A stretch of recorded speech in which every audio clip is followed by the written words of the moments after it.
play the game, yeah, see. Life to the cards, not me. An ace with a space can't stop me. I'm coming home, just watch me. Top street, top feet moves, can't shake the boss. I'm tripping like it's candy floss. It's GOLUREMI'S, take the loss. So place your bets, we take it out.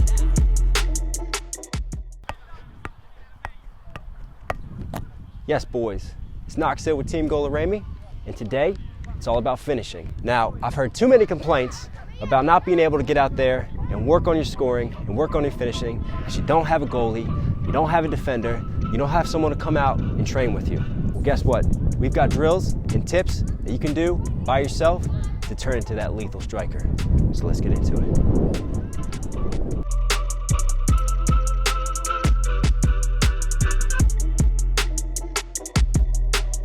Now this first drill is a warm-up that we can use before every shooting session, and the best thing about it is that it works on your balance, it works on your technique, and it also helps you develop your power. So as you can see, I don't take a first step, I plant my foot next to the ball, and I bring my leg back in a normal shooting motion. Now what this does is it helps you to get used to generating all of your power within your core and your hips without using the momentum of running up to the ball or a step. So it's helping you to work on your balance, and it's helping you to develop your strength as you strike through the ball. Next is just a variation up from striking through the ball. This time we're going to mimic the final motion of a power shot where we land on our shooting foot. So yet again, keep your foot planted next to the ball, swing through it, and make sure that you land on the same foot that you struck the ball with. Take time as well to focus on where you're striking the ball and make sure that you hit it with your laces and that you strike it in that sweet spot. Now, striking with our laces and using power isn't the only way that we score goals. So we do the same drill, but this time it's time to take advantage of the instep and that inward spin of the ball. Again, start off with your strong foot, use that instep, pick a corner, and bury it home. There's a reason why we were given 2 feet, guys, and it's not to run out there and just kick it with 1 foot. Always, always pay attention to your weak foot as well. Show it some love, and it'll show it back to you when you score that awesome goal. Again, don't take a run up to the ball. Don't let yourself build momentum. It's all about you generating all the power, all the force, and all the touch in a standing still spot. All right, next up is just a simple power strike onto the goal. So we move ourselves back to the top of the box, roll the ball forward, and just focus on getting that technique down, implementing what we had just practiced from a standstill spot, but this time we use the run up, we use our momentum and our power to swing through the ball. Quick pro tip for you guys, as you're approaching the ball, be sure to throw your opposite arm out. This helps you with balance, and it also helps you as you use your core to strike through the ball and generate more power with it. Now you say you don't have a defender? No problem. You've got the next best thing, your tennis shoe.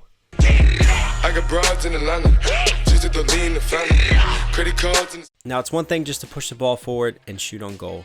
It's another to generate a game speed and a game-like environment. Very rarely in a game are you going to get a touch, you're going to be wide open, and you're going to be able to strike it on goal. Most likely you're going to have to do a move, a shoulder shrug, a shake, something to get past the defender and to bring yourself on a goal. So take on that shoe as if it's the best defender in the world, as if you're taking on Sergio Ramos. Throw in a scissors, throw in a move, a shoulder dip, whatever you can to just do something different, touch the ball, and then rip a shot home, picking a corner, and scoring that golden goal. So for this next drill, we're going to need to call in the big guns. Bye-bye. Get rid of that shoe. And it's time to drop in the ultimate defender, your bag. As a striker, you'll find that most of the time your back is to the goalie and to the defense. You're not going to have the luxury of being able to square up people and to be able to face yourself on a goal every time. It's going to be up to you to create that space. So pretend the bag is your defender and do a different turn each time to set yourself up. Now remember, you might turn and it'll still be on you. So it's always good to throw in a second or even third move to just create that little bit of extra space that you need to rip that shot into a corner. Practice, practice, practice. Even though there's no one out here watching, training in this way and getting yourself used to all the different types of situations that you find yourself in as a striker is how you get better and how you become a lethal goal scorer. Alright, so for this next drill, we're going to need a goalie. So we use a little Golo magic, and all of a sudden, that defender You're a wizard. has now turned into a goalie. Make the ground shake.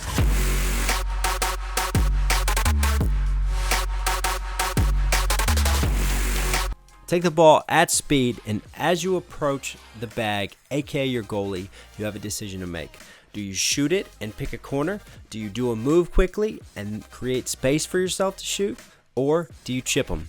Get yourself used to scoring these one-on-one situations from a lot of different angles, from a lot of different ways, so that when you get into a game, you see what the keeper does quickly, whether you throw a move, or you give yourself a fake, or he goes low and you chip him, so that when it's time, you do it naturally, you react instantaneously. Another pro tip is to set the balls far enough away from goal where you can run onto them, do a different type of turn each time, take yourself back on the goal, and do your one-on-one. The idea behind this is to throw yourself off balance, to not get comfortable, because not every time in a game you're going to have that easy one-on-one with the keeper. You might have to make a run, you might have to beat a defender or two, do a quick turn, generate something to get yourself into that space and into that opportunity.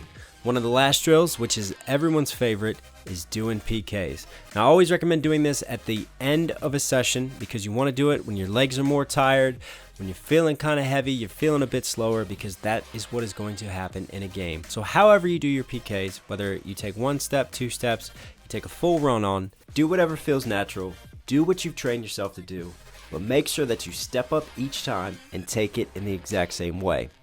And as always, guys, we don't just score with our right foot. So might as well add that confidence to your weak foot and take a PK or two with your opposite leg. Now remember, most of the time the goalie is going to dive, so we don't always have to go to a corner to score. It's alright to go right down the middle.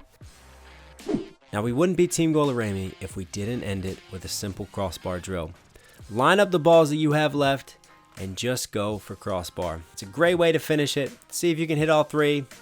I hit 2 here, but it's all good. It's all about having fun with it, rewarding yourself at the end of a session, and just enjoying the game. Yes, boys. So I hope you guys liked today's video. If you did, be sure to smash that like button, comment down below, subscribe with notifications on, follow our Instagram. Oh, and if you like the music that you hear in the outro, be sure to check out more from yours truly. It's Knox Hill with Team GOLUREMI, and I'm out.